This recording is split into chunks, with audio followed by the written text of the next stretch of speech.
ప్రతిపక్షంలో ఉన్న సమయంలో మైహోం రామేశ్వరరావుపై చాలా సందర్భాల్లో ఫైర్ అయ్యారు సీఎం రేవంత్ రెడ్డి గారు. చాలా సందర్భాల్లో రామేశ్వరరావుపై రేవంత్ రెడ్డి గారు భూ కబ్జా ఆరోపణలు చేయడం జరిగింది.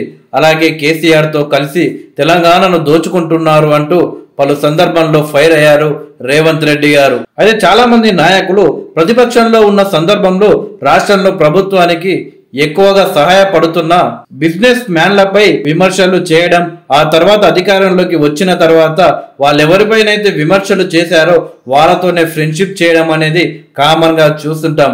కానీ ప్రతిపక్షంలో ఉన్నప్పుడు రేవంత్ రెడ్డి గారు ఏ విధంగా అయితే మైహోం రామేశ్వరరావుపై ఆరోపణలు చేశారో ఇప్పుడు అధికారంలోకి వచ్చిన తరువాత ఒక్కొక్కటి బయటకు తీస్తున్నట్లు తెలుస్తుంది.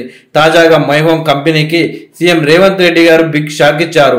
సదరు కంపెనీ ప్రభుత్వ భూములను కబ్జా చేసిందన్న ఆరోపణలపై విచారణకు ఆదేశించింది.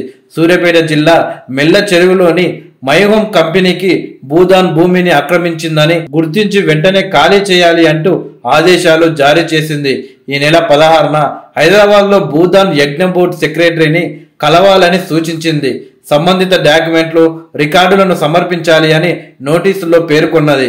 మేళ్ల చెరువులోని సర్వే నెంబర్ 1057/7లో 145 ఎకరాల భూదాన్ ల్యాండ్ ఉన్నట్లు ధరణి రికార్డు చెబుతున్నాయి.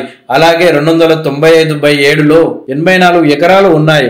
గడిచిన 10 ఏళ్లుగా మేళ్ల చెరువులో భూదాన్ భూములను ఆక్రమించి అక్రమంగా చేపడుతున్న నిర్మాణాలను నిలిపివేయాలంటూ పలుమార్లు స్థానికులు ప్రభుత్వానికి ఫిర్యాదు చేశారు.